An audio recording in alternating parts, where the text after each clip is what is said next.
Welcome to Module 2. In this lesson, we move from the idea of a closed loop to the real-world behavior of that loop over time. In the field, a command does not instantly become a final result.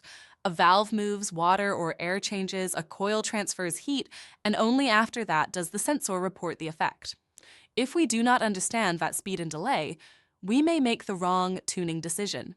The goal of this module is to help you look at a trend and ask, is the loop stable, sluggish, delayed, oscillating, or being disturbed by something outside the controller? After this lesson, you should be able to describe process gain, time constant, dead time, and settling time in practical BAS language. You should also be able to look at trend data and recognize whether a response is stable, sluggish, oscillatory, or truly unstable. Most important, you will learn not to tune blindly. You will learn to choose trend intervals that match the process, separate tuning problems from sensor or load problems, and perform step tests safely with an approved boundary and rollback plan. The core concept is simple, but it is one of the most important lessons in controls engineering. The controller sends an output, but the building does not respond like a spreadsheet. The actuator has to move, air or water has to change, the coil or duct or room has to store or release energy. The sensor finally reports what happened. That is why duct static pressure can respond in seconds, while a room temperature response may take much longer. If you change the loop again before the process has had time to respond, the trend becomes confusing and the loop may become unstable. The chapter gives us 4 practical timing terms. Process gain tells us how much the measured condition changes when we change the output. Time constant gives us a useful waiting period. In a simple first-order process, one time constant gets us about 63% of the final response, and several time constants are needed before we judge the final behavior. Dead time is the delay before anything meaningful appears at the sensor. Settling time is how long the process takes to calm down near the new condition. In the field, these terms help us decide how long to trend and how long to wait before making the next adjustment. This slide shows why the same control action can look very different in different systems. A fast process, such as duct pressure, begins responding quickly. A moderate process, such as discharge air temperature, may take longer. A slow process, such as a large space or thermal mass, can keep responding after the command has already stopped changing. The 63% line is the classic time constant idea. In real buildings, we use it as a practical reminder. Wait long enough to see the process, not just the controller scan. A stable loop settles to a bounded result. A well-damped loop approaches the target without unnecessary overshoot. A sluggish loop eventually settles, but too slowly for the operation. An oscillatory loop keeps crossing the target. An unstable loop grows farther away from control or never settles.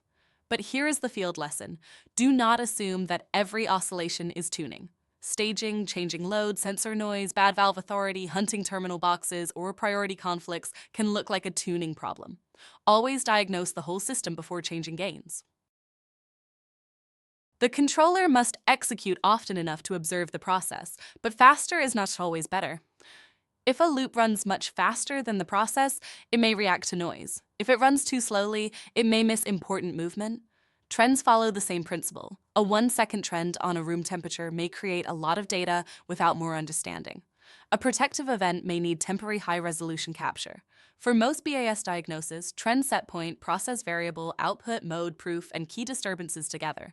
Without context, a line on a chart can mislead you. A step test is one of the most useful field tools, but it must be controlled. You change an output by a known amount and watch the process response. Before doing that, confirm the system can tolerate the test. Notify the right people, keep safeties and limits active. Change one variable, not 5. Record starting conditions, output step, first response, final response, disturbances, and elapsed time. And define your rollback condition before the test begins. In critical spaces or occupied healthcare areas, you may use a normal transition instead of a forced test. Here is a practical field story from the chapter. A static pressure loop oscillated after a controls upgrade. The new controller executed the loop much faster than the previous device, and the old proportional and integral settings were copied into the new platform. The sensor also had very little damping. The result was rapid fan speed movement. The fix was not just changing a number, The team restored a reasonable execution interval, checked sensor damping, and retuned the loop for the actual process. The lesson is that copied settings are not engineering unless the process, scan interval, units, and output scaling match. The common failure is impatience. Someone sees deviation on the trend and changes the tuning. 2 minutes later, the process finally reacts to the previous change, so they change the tuning again. Now the trend is a mix of physical delay and human intervention.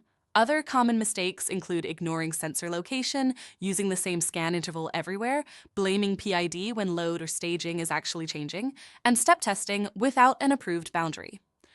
In the field, a rushed fix can create the oscillation you were trying to remove. Before you touch the PID settings, use a structured diagnostic method. First, verify the measurement.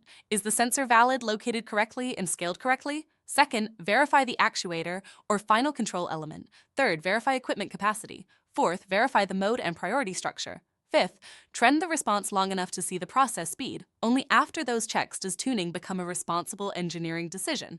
Otherwise, you may be tuning around a broken measurement, a stuck actuator, or a capacity problem. Best practice is to make process dynamics visible and repeatable. Trend more than one point. You need set point, process variable, output, mode proof, and disturbances. Wait several time constants before judging a change. Document the boundary, the step size, the result, and the rollback condition. Do not copy settings between controllers without checking units, scan time, and output scaling. For short protective events, use temporary high-resolution trends or event logs. The larger goal is to convert individual field feel into organizational knowledge. This module gives you a practical language for time. Process gain tells you how much change to expect. Dead time tells you when the first response should appear. Time, constant, and settling time tell you how long to observe before making a judgment. The big professional lesson is this. A trend that looks unstable may not be a tuning problem. It may be load, sensor behavior, equipment staging, final element authority, or priority conflict. Your job is to verify context, test safely, and tune only after the physical process is understood. Use this knowledge check to reinforce the core skill. The best answer is B. After making a tuning change, wait several process time constants and review the full trend context. The example gives a dead time of about 20 seconds and a time constant of about 90 seconds after response begins. Changing again after one scan is not engineering. Disabling filtering permanently is not a diagnostic method. And delay by itself does not prove the valve has failed. It is part of the physical response.